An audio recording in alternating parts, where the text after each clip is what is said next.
Are you looking to increase your sales and boost your selling abilities to the max? Welcome to the Continuous Sales Improvement Podcast with best-selling author Eric Lofholm.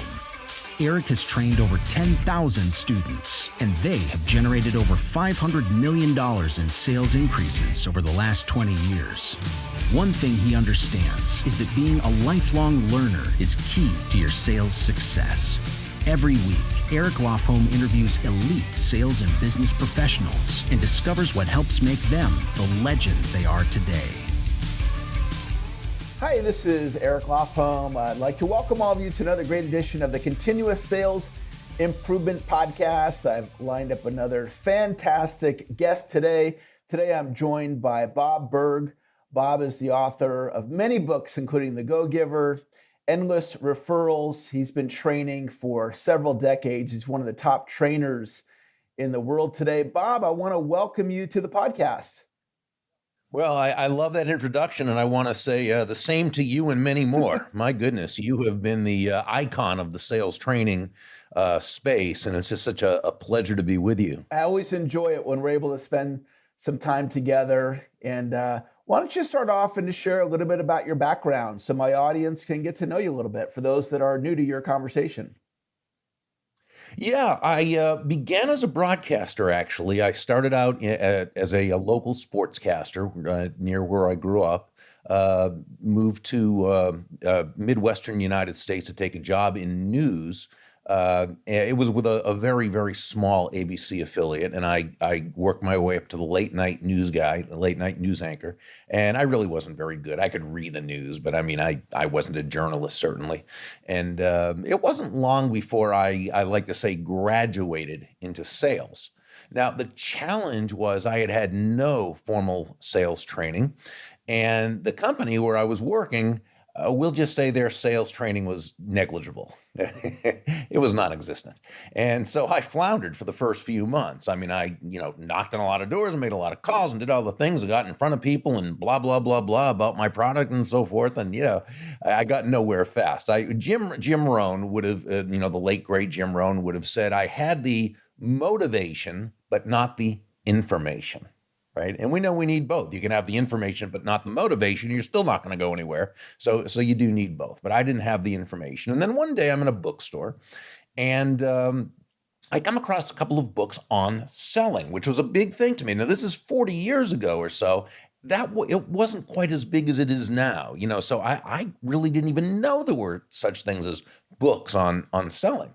And one was by Tom Hopkins and one was by Zig Ziglar, two of the icons that you and I have looked up to and studied and so forth. And immediately things began to change. It took about 3 weeks. And what I did is I took those books home, and I like to say I didn't read them. I devoured them. Mm-hmm. So every night I'd get home after work, and until the wee hours of the morning, I'd be reading and highlighting and underlining and note-taking and practicing and drilling and rehearsing. And so a few weeks later, my sales are going through the roof. So what's the difference? Well, now I had a methodology. I had I had a system, right? And who knows more about systems than you? Your classic, the system, right? And so, what is a system really? I personally define a system as the process of predictably achieving a goal based on a logical and specific set of how-to principles. The key being predictability. If it's been proven that by doing A, you'll get the desired results of B, then you know that all you need to do is A and continue to do A and continue to do A, and eventually you'll get the desired results of B. So this was just mind-blowing to me. So now what I also started to learn about selling is that it wasn't just the how-to aspect, as important as that is, and it is very important, but it's also the building yourself on the inside. And so I started getting all the classics like How to Win Friends and Influence People by Carnegie and Hill's Think and Grow Rich and Klassen's Richest Man in Babylon and Maxwell Maltz's Psycho-Cybernetics. And Schwartz's Magic of Thinking Big and all the great books out there and was building myself on the inside. And as you know, success begins on the inside. It manifests itself on the outside. And so this was just, I was loving this. I mean, I was not a good student in school. I barely graduated high school, barely graduated college. My education was beginning now in my mid 20s, and this was just great.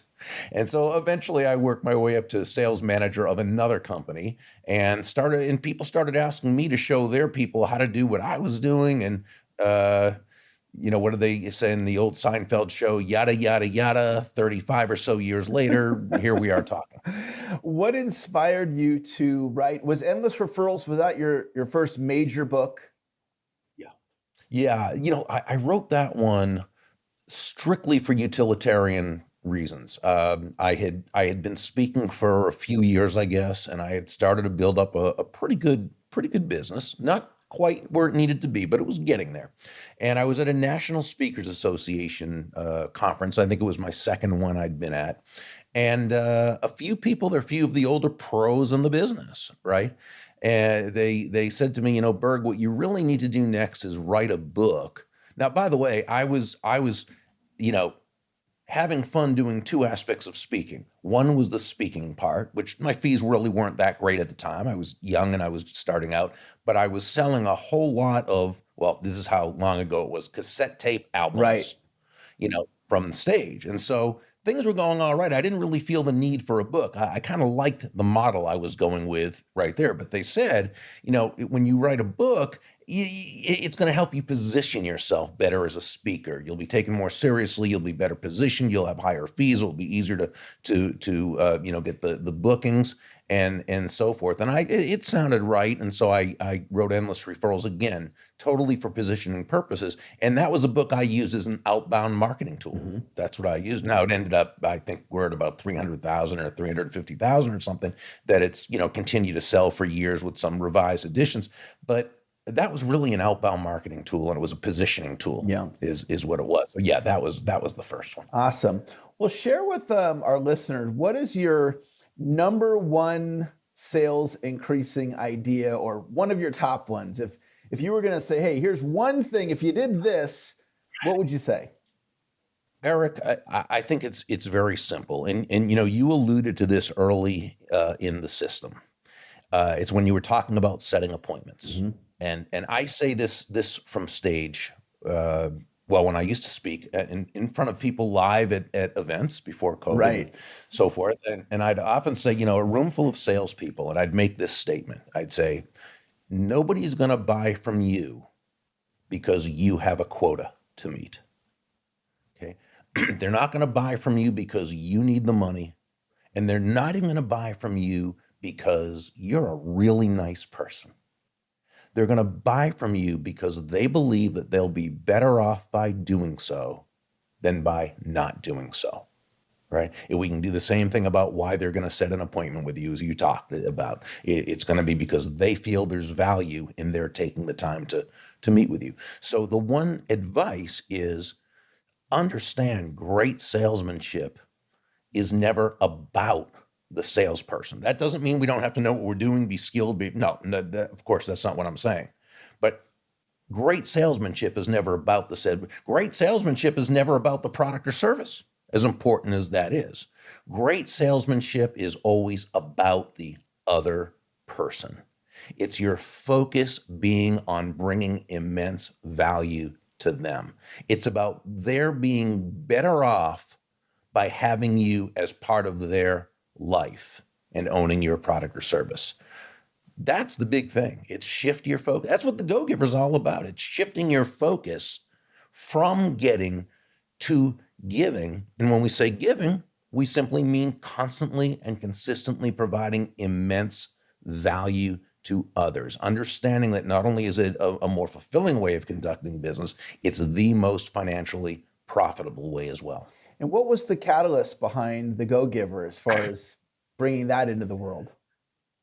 Well, Endless Referrals was really a book about how entrepreneurs and salespeople, and I'll tie it in a second, how entrepreneurs and salespeople who knew they had a great product or service, right? They knew it added great value to people's lives, but they didn't necessarily feel comfortable with the process of going out into their communities and building those relationships that would lead to people wanting to do business with them directly and providing them with great referrals. And so endless referrals was just the system. It was the how to go out there and create these relationships. And the basic premise, as I've been saying for 30 years now, is that all things being equal, people will do business with and refer business to those people they know, like, and trust. Endless referrals was the how-to system to get them there. But I'd always loved parables. I'd always loved reading parables. It made so, you talk in the system about stories, okay? And I think we know that stories connect with people on a heart-to-heart level, on a deeper level. And whenever I'd read parables, starting with Og Mandino's books and James Classen's books, and of course, Doctors Blanchard and Johnson, and people who are contemporaries like Chris Widener and John Gordon, and these great, I just would always feel such a great connection with the author, with the characters, with the lessons, and so forth. I thought, wouldn't it be great if we could take that basic know, like, and trust, of endless referrals and turn it into a parable? So in titling it, I just, I simply said, well, so what is it about? What's the main characteristic? What's the essence of that salesperson who can very quickly and sustainably create those know, like, and trust relationships? Well, they're givers. They're always focused on giving immense value to others. From the moment they meet that person, whether it's an outbound call, whether it's an inbound, whether it's at a live conference, whether it doesn't matter, from the moment they meet that person through the relationship building process, through the follow-up and the follow-through and the sales process and the referral process, they're always looking out for that other person's interest. So coming up with the Go-Giver was easy. Now, the best thing I did, though, was asking John David Mann, who was the editor-in-chief of a magazine I used to write for, who was very little known at the time, but the people who knew him knew he was brilliant. Mm-hmm. And I asked John if he would be the lead writer and storyteller, because I knew, I'm a how-to guy. I'm step one, step two, step three. John's a brilliant writer. He could do things with this that I knew was, out of my league. And fortunately, he said yes. And that's really how that, came about. Awesome. Well, I have a question. I have a book that's coming out. I got my first publishing deal, so I'm going to be in the bookstores this October, and awesome. I'm very excited about that. What advice would you give me as far as getting that book out into the world? A tip or two from your, book selling success that I might model? Well, the neat thing is, if someone like you already have a whole bunch of raving fans, people like myself who already know, like, and trust you. We know the book's going to be brilliant before it even comes out. So, we're going to be on your side. We're going to be out there promoting the book for you. So for you to have, you already have those people. That's going to help with the launch, and a launch is a good thing. But I really believe for a book to be sustainably successful, it's really nothing more than continuing to promote it. The Go-Giver's been out for 13 years now. I still do 2 or 3 interviews a day. Okay. I continue to promote this. I get it in blogs, and I speak on the topic, do all those things. I think it's just consistently doing the work to keep it in front of people. I wish there was something more involved than that. And there probably is for the people who really know how to do that stuff. But to me, it's just you just work at it and do it consistently. It's really a great tip because, when I think of book launches, the author or the publisher, whoever's behind it, they do this big launch, right? And then crickets, like you don't even hear about it anymore. It's like the author moved on to some other project in their life. And then, but other books, like the E-Myth is one that I think of, Michael Gerber, who I've had the opportunity to do a little bit of business with and really respect him. And, book's just lived on. And what you said is some really great advice. Well, and you talk about Michael in your book, and, it's really, and it was great information. Again, he's another guy who he believes in a system. Obviously, he's what inspired my book title. Yeah, because that's what his whole thing is systematizing your business. And so exactly. I was so inspired by Michael Gerber that I named the book The System, and it was really to his methodology. Well, let's shift gears and talk about setbacks. Is there a setback that you'd be willing to share that you've had in your life, and any lesson that you learned from that setback? Well, I mean, lots of them. I think sales is filled with setbacks. Sales is It's about a career of setbacks. setbacks. I love the book. I don't know if you know Andrea Waltz and Richard Fenton. They Yeah, wrote a great parable called "Go for yeah, No," absolutely. and they say, yes is the destination, no is how you get there. Right. And when you think of it, every no is a setback unless you decide to reframe it and use it as a way forward. And I've often said, and then I'll tell you a specific setback I'm thinking of, but I've often said that there are a lot of great potential salespeople and sales leaders who get knocked out of the sales game early, okay, who could have been great, but they get knocked out early. And the reason after they hear, a few no's. And I really don't believe the reason that they leave is because they got a no. I think it's because they think they're the only ones having to get the no's. Mhm.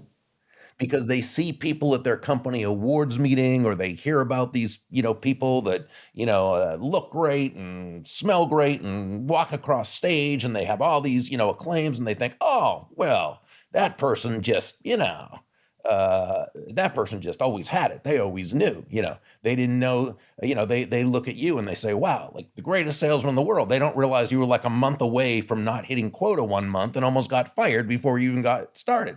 They don't see that. They see, wow, they just have it. So I think in a sense, one of the best things we can do as sales leaders is inoculate our new salespeople and just let them know you're gonna get no's. Doesn't matter how good you are. Doesn't matter the circuit. Doesn't matter. You're gonna get no's. Now, that doesn't mean you have to like it. That doesn't mean you have to, oh, that's great. I love no's. I don't love no's. Who loves being told no? Okay. But if you can reframe that as something you just know is part of it, and I would suggest Andrea and Richard's book, to really reframe it, then you can deal with it. Right. Yeah. And so I think those setbacks, if we can get past that, we're golden. Probably my biggest setback, and it was totally self-inflicted. It was in the late 90s, if I'm correct. It's just as the internet was starting to be a thing and companies were beginning to use it. Now, there are some great people out there called futurists, business futurists or business forecasters. People like Dan Burrus and people like Faith Popcorn was one. I don't even know if she's still doing, but I know Dan is. And there's others who are just wonderful. They can kind of, in a sense, they almost see the future when it comes to things. I'm not one of those people. Mm-hmm.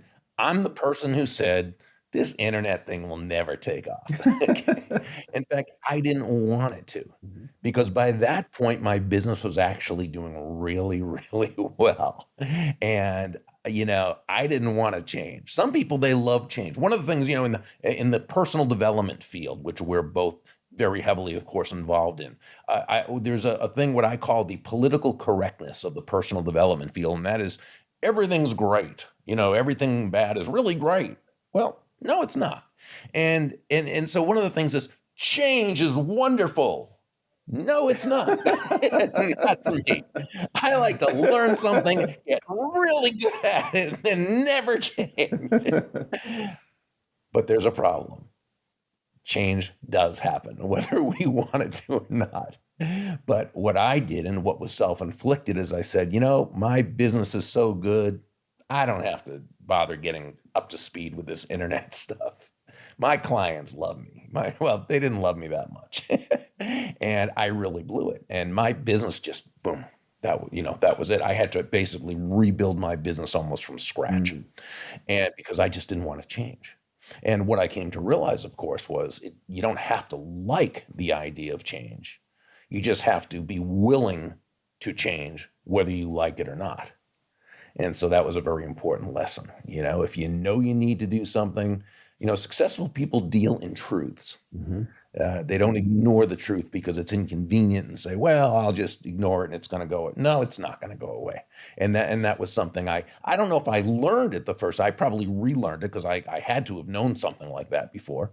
But that was what said, no, Berg, from now on, if you're serious about business, you need to adapt. Yeah, excellent. I want to come back to the prospecting for just a minute. And I really do like that whole go for no concept. And if you were coaching a new person in sales and they didn't really know what they were up against, all the no's that they were going to get, what would you say to them to inoculate it, just to get them to prepare? And maybe it's just restating what you already said, but what would you say to help somebody just understand what they're up against? Yeah, I think really what it is just, going through them. First of all, I would like to think that at that point, I'd kind of have an idea of how many, how many calls it would take to get an appointment, how many, appointments it would take to get a sale, how many, or, and so forth, working my way backwards. So I'd like to think I could probably give them an idea of that and let them know that, that again, let's say they're starting out calling on the phone, that you can figure that when you call on the phone, for every yes you get, you're going to get 20 no's. Mm-hmm. And those 20 no's are probably going to come first before the yes. And you know what also might happen? You might get 60 no's before that yes. But what I want to let you know is if you'll continue to call and call as you've been taught and focus on the value you're bringing that other person, you will get that yes. Okay. And then you'll get some more no's. And then you'll get another yes. But I do want you to know you will get no's because no's are part of it, Now, if I was going to get into it a little more, the economic aspect, I'd say if it was that easy to do, if everything was a yes, everyone would do it. And if it was that easy that everyone would do it, there'd be no financial value in it. Right. The company wouldn't have to pay you. Right.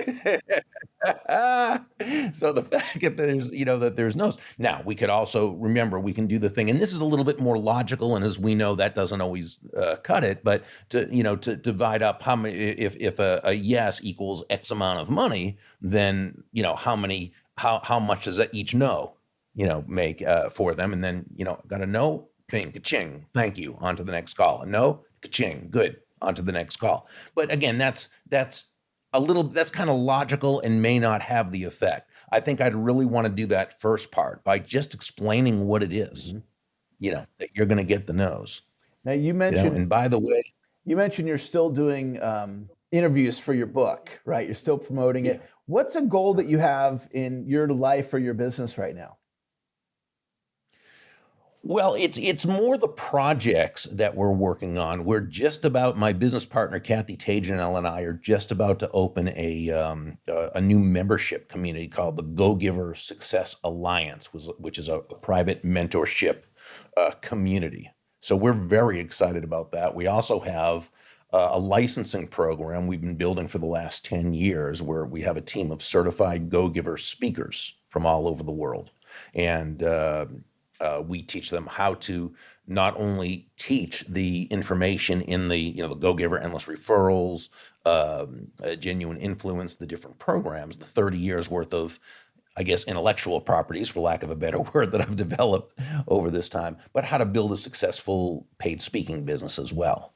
So those are just the things. I'm 63 right now, and I'm just having fun with it at this point. It's just a blast. Yeah. For people that want to learn more about your products or your training program that you mentioned where they can get certified, or your new mentorship program coming up, what is a way for them to connect with you?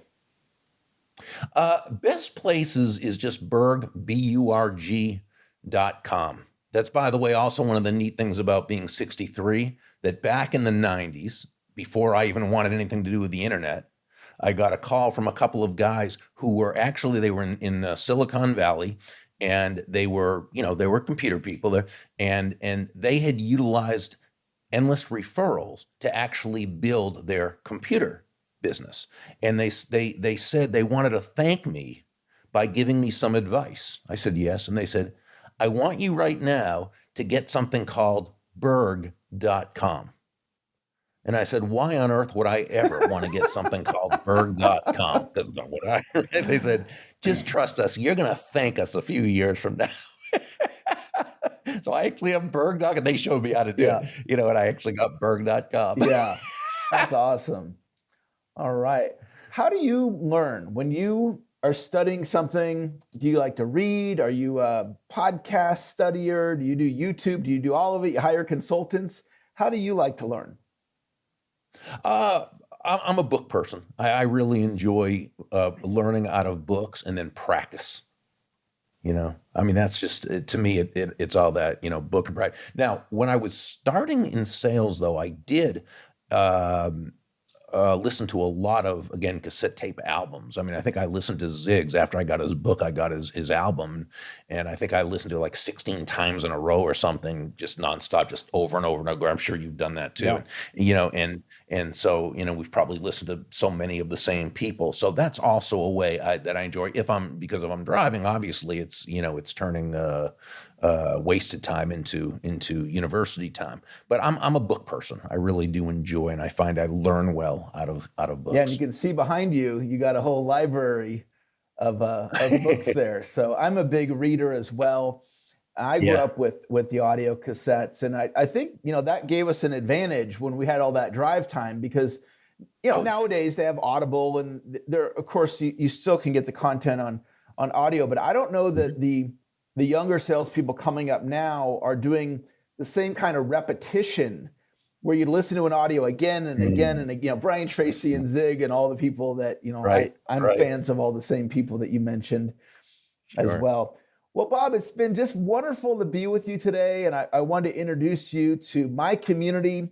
I'm sharing the best trainers that I know, and you are one of the best sales trainers in the world today. So I wanted to have you on the show. And is there any final thoughts you'd like to share with the audience today? I just think back to something that a wise old mentor told me, and this is almost 40 years ago. I was in the middle of a sales slump, and I was really pressing, and I was focused on myself, not where I should be, on the other person. And I remember he gave me with such wise words. He said, Berg, if you want to make a lot of money in sales, he said, don't have making money as your target. Your target is serving others. Now, when you hit the target, he said, you'll get a reward, and that reward will come in the form of money. And you can do with that money whatever you choose. But never forget, the money is simply the reward for hitting the target. It ain't the target itself. Your target is serving others. And Eric, I think when it comes right down to it, when we approach sales from that vantage point, from that frame or premise, if you will, we're really 9 steps ahead of the game in a 10-step game. Fantastic. Well, that's going to wrap up another great edition of the Continuous Sales Improvement Podcast. I want to thank all of you for tuning in. Look forward to connecting with you on a future episode. Bye for now. Thank you so much for listening. If you like this episode, make sure and subscribe to get notified of new episodes each week. And check out our other great episodes by going to continuoussalesimprovement.com. That's continuoussalesimprovement.com. And while you're there, pick up Chapter 1 totally free of my new book, Continuous Sales Improvement. Just opt in when you go to the website. Until next time, keep on improving. I'll see you in the next episode.